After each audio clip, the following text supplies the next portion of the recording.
people would know what the drill is. The first segment is coming up. So I'm going to say bye-bye and you're going to start. Hi, everyone. Welcome to Being in Tune, Living a Fulfilled Life. And you will remember last week, we spoke about, the topic was moving mind, body, and soul. And last week, I spoke a lot about your mind, about us moving from having that negative mindset to a more positive mindset.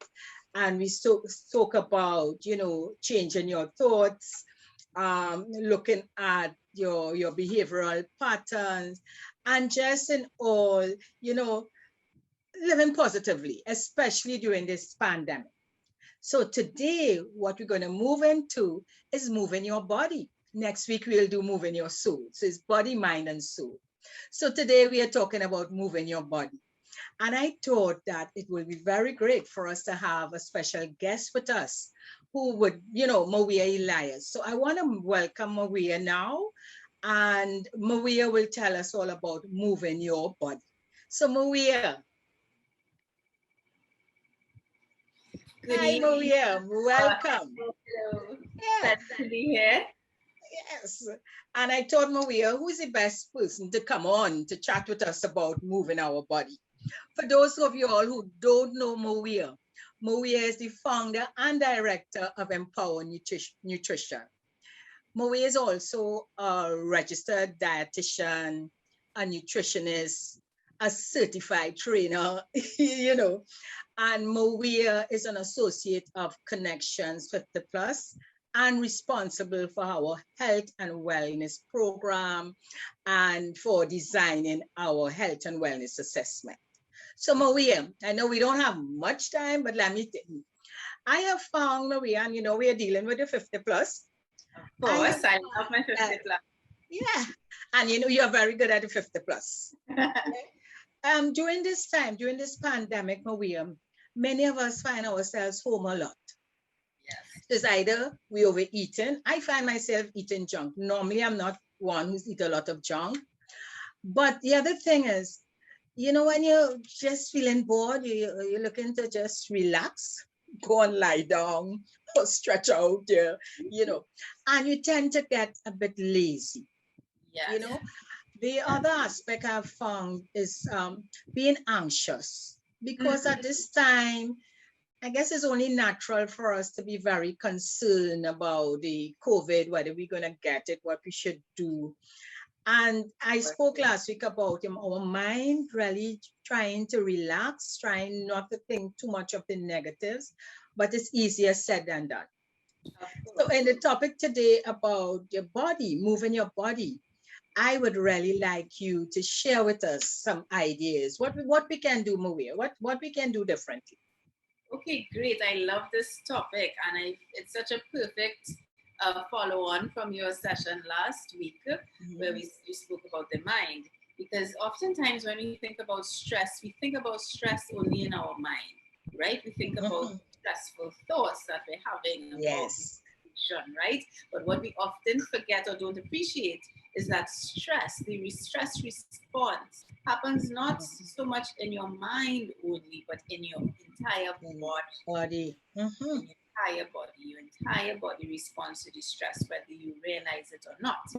So, and it also holds on to the stress. So long after your mind may have moved on and, used all the tactics you would have shared last week, right? If you don't do something physically with your body to also help your body relieve the stress, it stays stuck in your body. That tension stays stuck in your body, and that can affect your blood pressure. Yeah. Right? Of course, when we're talking about that, the stress hormones cause us to pack the fat on the belly, right? But that's what happens. That is what happens. So if you out there have been actually trying to be good and trying to eat better, and you find the scale is not moving, we do have to factor in that there is this highest stress level that we're all facing right now. So we have to deal with it, not just mentally, but also physically, Okay. right? So what can we do? What can we do with our bodies to relieve stress? So move your body. That's such a simple concept. And the reality is we could get fancy about what type of exercise and this, but when we're at home, keep it simple. Anything that you enjoy doing that involves moving your body, then that is where you start, right? So walking, of course, you all know I'm very big on walking. Walking is such a underestimated activity, but doing it with consistency, good for mind and body and waistline. All right. So Mweia, tell me something with walking, because I do a lot of walking, but your friends will say, you know, because of where they live, they cannot go outside too early. They're afraid to walk alone, etc. What else? And I mean, I am agreeing definitely that walking for me is the best. But what other, you know, what can you do if you're home, if you're afraid to go out? Excellent. There are these videos. A client just told me she was doing that this week, not only because of the situation, but because of the rainy season. Yes, so that's the other thing. Yeah. They also keep you inside. If you have access to YouTube, you can type in walking videos. So the videos you're doing it kind of on the spot and you move side to side, but it keeps you engaged enough for they have 20 minutes, 30 minutes, and it's fun.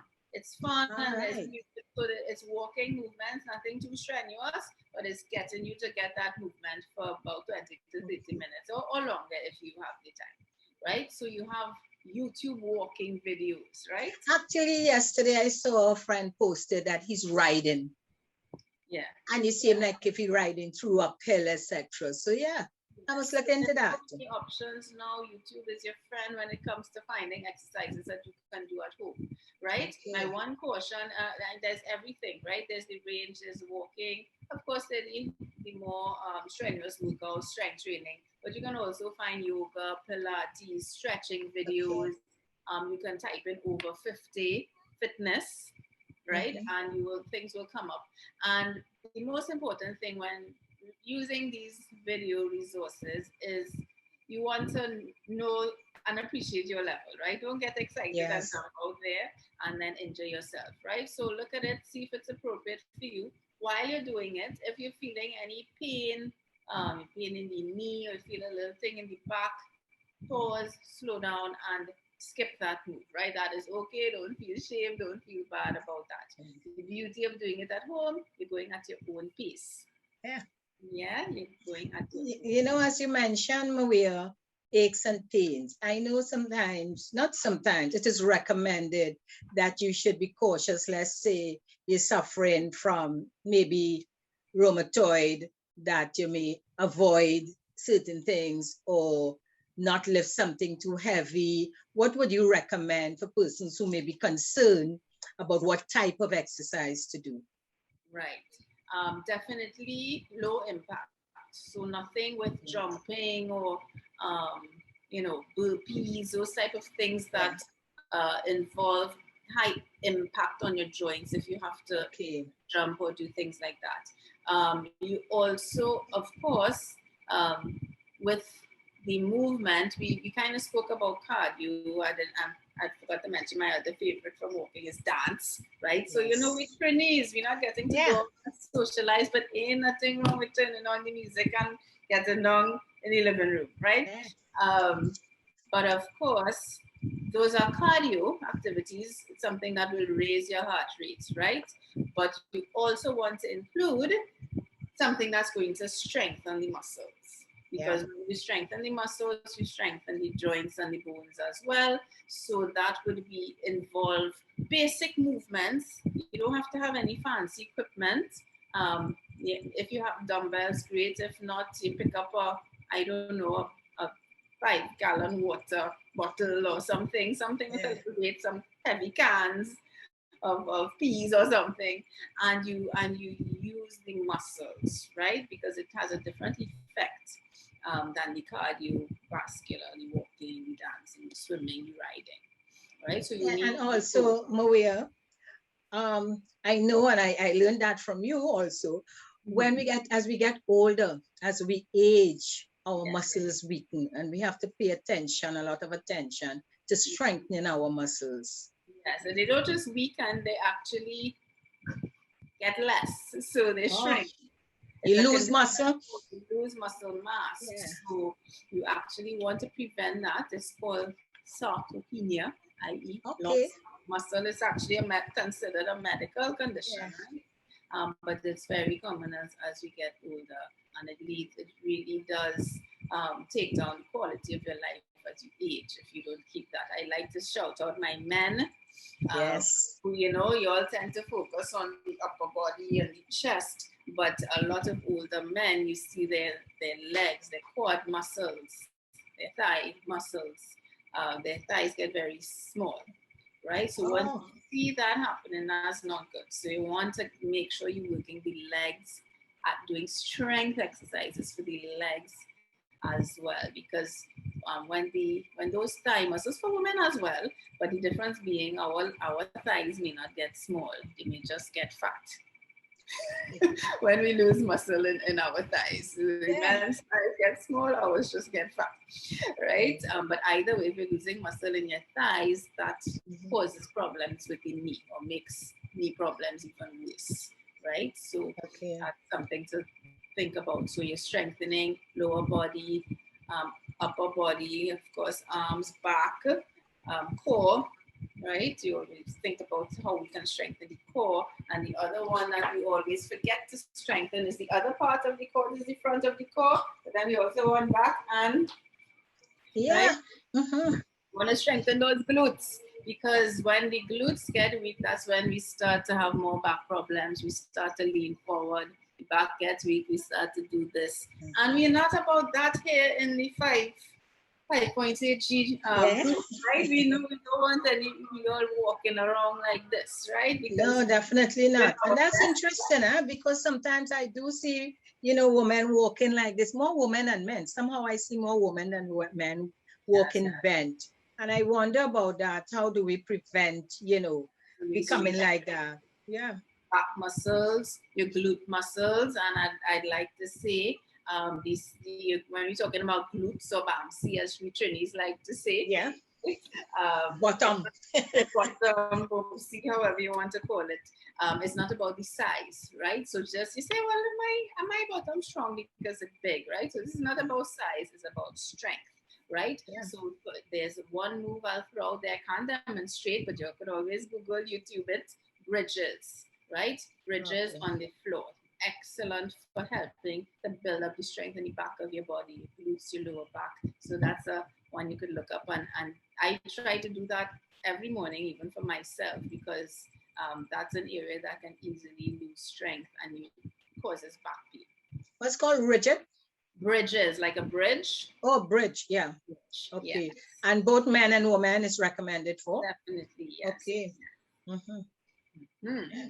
Right? So you want to have some cardio, and don't think of it as cardio. Go and, you have to walk up Chancellor, because with our limited time, anything that gets your heart rate up, you want to go for at least 10 minutes, 20 minutes if you're looking for fat loss, at least 20 minutes, right? But if you're just doing for general cardio health, 10, 15 minutes is just as good, better than nothing, right?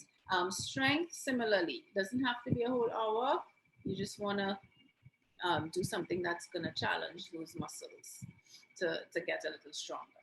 And then, of course, you have your flexibility and your stretching, right? Because after you work hard, you want the body to relax, right?